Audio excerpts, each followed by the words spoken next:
Hello everyone and welcome to Azam Sharp YouTube channel. And in this video, I'll be talking about how you can build a better navigation in SwiftUI. And we are actually talking about dynamic or programmatic navigation. All right. So whenever we're trying to create something better, we have to take inspiration from somewhere, right? I would always look at Flutter and React and see how they are doing the navigation, and maybe we can get some ideas.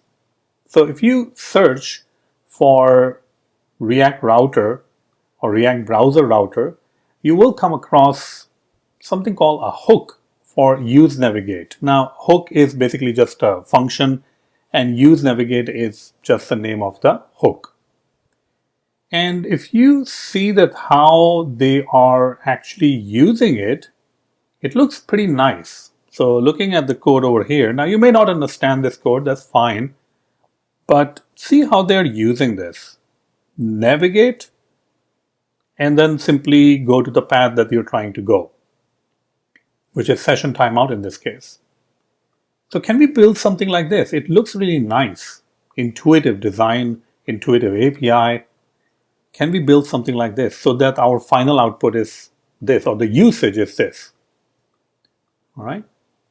Now, there is no concept of hooks in SwiftUI, but we can create those functions that are available inside the view by using different techniques like environment values or even environment objects, state objects. I'm going to go with environment values, and the reason is that, well, first of all, it will be available. We can just inject it one place. It will be available to all the views. And then it doesn't really store state. It's struct also. And it doesn't store any state per se, right? I mean, we're not really using it to store state. We're just using it to return something to us. So I'm going to go ahead and start writing the code right over here. And this will be probably a multi-part series, because first I'm going to look at a very basic UI where we can press a button and we can go to a different view. And then in the next part, I'll discuss how you can use tab views for navigation and how it changes our structure of the app. So I'm going to go ahead and begin with, and I'm just going to use the same file, but you should probably use a different file. I'm going to start with creating a navigation action. And you can see it's a struct. And navigation action would be responsible for calling or doing the routing, doing the actual navigation.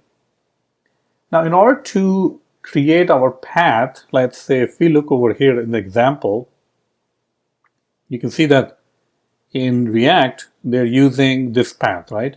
Session timeout. This is where the user will be taken to if they log out or something, if they're inactive, or if they're inactive, yeah.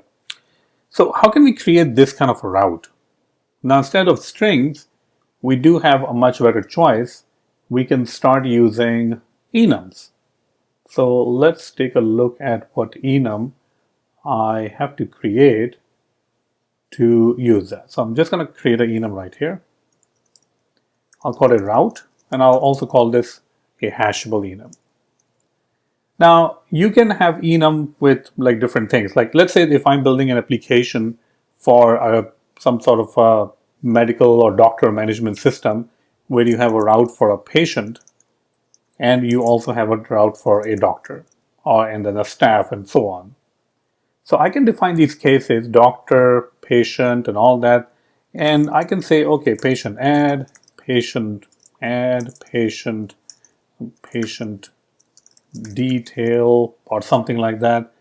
And you can see that this route enum just gets a lot of different routes like this, like doctor can have doctor adding a doctor, or deleting doctor, updating doctor, different routes for the doctor, patient for doctor, and so on.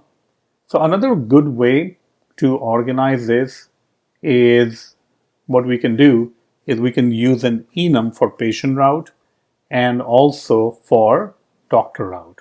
So let me go ahead and create that, and you'll have a better idea. Enum, patient, route. This will be hashable. So all the different routes that are for the patient, or the patient can perform, are going to go over here in the patient route. Like you can list all the patient, you can create a patient, you can find the detail of the patient. Well, we don't really have a patient struct, so let's go ahead and create that. Not a big deal. Patient, which will have a name. And obviously, the patient will have way more information or way more stuff rather than only one thing. All right. Then also mark this as hashable. Okay. So this is our patient route. And using the same technique, we can go ahead and create the doctor route also. So I can pretty much like copy all of this stuff. Obviously, in your application, the routes will be different. Doctor route. And just like that, I can also create a struct for the doctor. Now I'm keeping the things really, really simple.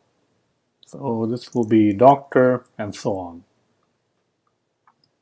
So we got patient route and we have doctor route. But what are the routes? I mean, where are you going to, if somebody says, I want to go and see all the patient, like patient list, well, what view will be displayed to you? So what I can do is inside the patient route, I can create a destination property. It's just a computer property. And what this is saying is if it's a list, this is the view that gets rendered. If it's a detail, then this is the view that actually gets rendered. All right, so I'm just going to go ahead and probably say patient over here. Patient. And we can say patient details for patient.name. Now this will be your actual screens, by the way, right? I'm simply using a text view over here, but over here you are going to use your actual thing. Like it might be something called a patient detail screen, and you will pass in the patient. Something like that, probably, right? But I'm just saving time, and I'm just calling this particular view, so this will be the view that will be displayed. And the same exact thing for the doctor. So if I go to the doctor route, I can also add this over here, and I can replace this with show list of doctors and so on.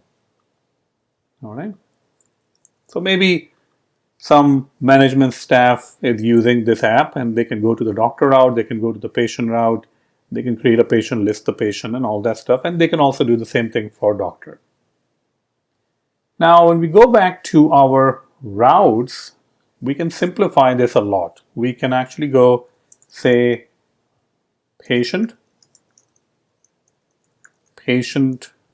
route, and same thing with the doctor, and we can say the doctor route. Okay, so we got this patient, doctor, that's pretty good. Now we can focus our attention to creating this navigation action. In this navigation action, we can create a type alias for the action, and we can say that somebody is going to pass in a route, and we're not really going to return anything, so it will be like this. You can use void, I guess, if you want. An action, and this will be an action. And then we will implement call as function. You will pass in a route, and we will call action, and we'll simply pass in the route. All right. And the whole point of using this instead of closure is that when you use closure, there is a possibility for memory leaks. So even in Apple documentation or even in Apple implementation, they're using a struct to describe these actions. Okay, so we got the action. The next thing that we want to do is to create a environment key or environment value. Again, you should probably be doing all of this stuff into different files, but just to make sure that it is easily available to you, I'm just coding it in a single file. So we're going to create an environment key, and the only thing that you really need to implement for the environment key is the default value. So I'm just going to say default value, which will be navigation action. Another thing to note over here is that there's a possibility that you may not need any of this stuff that I'm doing because your app is just so small. This is usually a good idea to do in larger application where you have a lot of routing going on and a lot of dynamic routes going on. If you're working in a small app, you probably don't even have that much of dynamic routes. Maybe you're trying to log in the user, and after the user logs in, then you redirect the user to the dashboard screen. And that might be the only dynamic route that you have. But if you're working in a large application, this particular technique can definitely benefit you. The next thing that we want to do is to extend the environment values so that we will have a navigate property. So over here, you can see, actually it should be called navigate action. So let's change that right there instead of navigation action. There we go. Perfect. And we'll use that navigate action. Sorry about that. There we go. Just changing the name from navigation action to navigate action. All right. I guess you can call it navigation action. That's fine too. Okay. So now we have added as an environment key. We have also added as an environment value. When we add it as an environment value, now it is available to us using we can inject it basically. All right. So let's see how we can actually make use of that and inject these things. Now, since we're using previews over here, we want to inject it probably either we can inject it over here. I guess that should be okay. Or you can even inject it on the parent side, like a parent. So, but let me try. Let me go ahead and simply inject it right over here. All right. So I'll simply say environment, navigate. And what is this? Navigation action, right? Navigation action. We'll get the route. And now we need to do something with the route. What should we do something over here? And that is the problem that we face right now, at least when we are, I think we're using Xcode 15.4, but in Xcode 16 and the new version of iOS, they introduce a previewable state, which you can actually use so that you can have access to the state variables. But right now, since I'm using Xcode 15.4, I don't have access to those things. So what I can do is I can simply create a content container view or content container view. So this is only for the previews. We're not really going to be using this anywhere outside. And this can inject content view. And we can preview content view. Now, what this does is that this content container view, and I can write it down over here, this is only for previews. So what this allows us to do is it allows us to create a state variables right inside over here. So there are a couple of different things I need to do over here, right? The first thing I want to do is, why don't I simply wrap this with a navigation stack? That's the first thing I want to do because I want to provide navigation. And right over here in the navigation stack, I can inject the navigate. So this is my custom environment value, which will be a navigate action. We're going to get the route and then do something with the route, because when we perform the navigation using the navigate, this one, which is the navigate environment value, it's going to fire the navigate function, which is this function, navigate action. So we're going to get access to the route. We need to store this route somewhere. So how about we create a state variable? Let's say route or routes, which will be route. And how about we simply say routes dot append the route. Okay. And since we're trying to do this, we're trying to use it in a navigation, what we want to, or a dynamic, we can actually provide in the path and we can say routes. Let's go ahead and build it. Okay.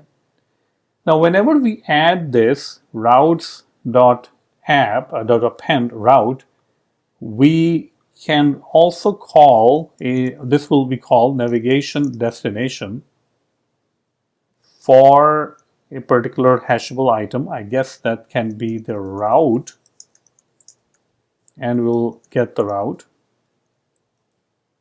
Okay. And what should we do over here? Well, if I say route.destination, you can see that there is no such thing as route.destination. So we can't really call that over here. All right. But that doesn't really stop us from implementing route.destination. So if I find that route right over here, I can probably go ahead and do that, right? I can go ahead and create a destination property over here, which can be some sort of a view, and we can probably switch if the case is patient route. So I'll say patient routes or patient route. Can I say patient route? Patient route dot destination. Okay, how about the doctor? And I can say doctor route, and then I can say doctor route dot destination. Okay, so let's see what's going on over here. We probably have to decorate this since all of them are using different things. Probably have to use a view builder over here. Okay, and this is saying route doesn't really have any destination. Didn't we just add destination right over here? Okay, let's see. Route dot. That's interesting. Okay, so we need to figure out what's going on over here. Does it have to be like this probably? Route dot destination. Okay.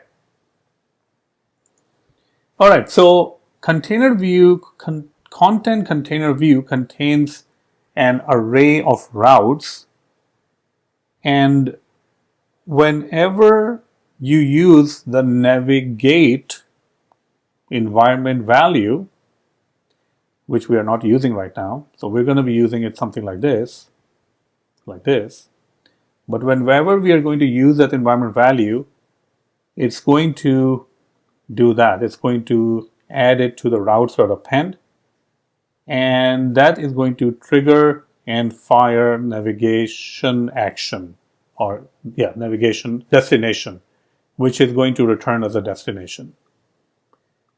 Now the next step would be to how do we use it? But before we jump into showing how do we use it, let's go ahead and thank the sponsors for this video. This video is sponsored by Azam Sharp School. Azam Sharp School contains one of the largest catalog for iOS development videos. I recently published a complete course on Supabase for iOS developers. Now this course is still on sale, and the price will be changed to $149 in a couple of days, so make sure that you get access to that. Apart from that, I also host very practical, very hands-on workshops. The next workshop is coming up, Introduction to Server-Side Swift using Vapor. Now this is a very hands-on workshop. It's 3 hours long, and you'll be learning about routing, MVC pattern, database integration, and even consuming the API. So, and there are a lot of other workshops coming up. Swift Data Fundamentals, you have the Introduction to Testing, and also Introduction to Supabase for iOS developers. So a lot of workshops are lined up. So if you want to get access to these courses, there are a number of ways you can do that. You can buy them individually. I mean, there are a lot of courses available. Or you can go ahead and sign up for the membership plan. And the membership plan is a great option because whichever membership you choose, you get access to all the courses and all the videos. The monthly membership, $25 a month right now, and it gives you 50% off the workshops. The annual membership is $249. It gives you free access to the workshops. So again, the price over these workshops is going to be going up, or these monthly plans will be going up. So make sure that you take advantage of this right now. Once again, azamsharp.school. one of your leading sources for iOS development. Thank you so much. Now let's go ahead and get back to the video. All right, let's see that how we can actually use it. Now you can see over here, we are injecting the navigate environment value. So if I want to access an environment value, just like the dismiss, remember dismiss? Like if I say environment, I can say dismiss. Well, we're not really looking for dismiss, we're looking for navigate, and navigate is also available to you. So we can easily access navigate. And let's go ahead and add some buttons over here. Go to patient list screen. Now, once again, this is for dynamic navigation. So don't start using it for every single thing. Sometimes you can just use basic navigation and that will be good for you. But in this case, I want to perform some dynamic navigation. So how do we use navigate? Well, you use navigate, patient, and then list. I think it looks really nice, right?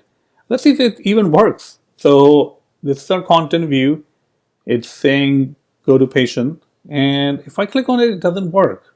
So what exactly is going on? And where did we mess up that it doesn't work? So we need to figure this out. So let's go ahead and see what's going on. Did you catch the issue? It's pretty simple. If you look over there in the preview, you can see that we're using content view, but we implemented content container view. So we're not even using that. So let me go ahead and replace that with content container view, which is just for the previews. And now I'm going to click on go to patient list screen, and there we go. We got patient list screen. If I want to go somewhere else, let's say that if I want to go to patient create screen maybe. So I'll find the one that is create. There we go. And now I can go to create screen. Create screen, patient list screen. If I want to go to a doctor screen, doctor create screen dot doctor and dot create. Perfect. Looks like it's working really good. Now, if I have a different view where I want to also perform the navigation using the navigate environment value, then I'll just access it directly from the environment value and I'll just perform the same exact action like this. All right. So it's nice and it's simple and it can be used for dynamic navigation. Now, currently, if you run this application and you're using a tab view, which is very common in your iOS applications, then it's not going to work as expected. And the reason is that currently you can see that all the different routes, whether you are on the patient screen or the doctor screen, are maintained by a single array, which is a route array. But in tabs, when you have multiple tabs, like 3 tabs or 4 tabs, then each tab consists of its own navigation stack. And we can still do that, but the code that we have right now is not going to work with the tab views. And that is something that we'll be discussing in the future, because I don't want to create this video even more longer than it is right now. Now, right now, one more thing, that it is going to work for our previews. And if you want it to work for your actual app, which obviously you do, then you have to copy some of the code over here. So this is your actual Learn Navigation app. We're going to use over here, we're going to use this state. And we can copy some of this stuff, right? So we can probably go ahead and wrap up all of these things. And that should probably help you with the actual application. Let me go ahead and run it in a simulator just to make sure that the code that we have pasted actually works, because this is the important code. This is the actual code that will be running on the simulator or on the real device. So always make sure that you are writing your end-to-end test to check that behavior. So I'm going to just go ahead and run it over here and see that if it works or not. Okay, so here it is. It's running on the simulator. I can go ahead and click, and you can see that the routes are still working correctly. Perfect. So in this video, you learn about how you can create dynamic navigation using a really nice and intuitive custom environment value called Navigate. This is inspired from React useNavigate hook. Hope you have enjoyed it. Check out azamsharp.school, and yes, please share this video with everyone so they will have more idea of how to create better navigation, and the channel will start growing because of that. So thank you so much again, and hope you have enjoyed it. Don't forget to download the code. The link will be right there in the description.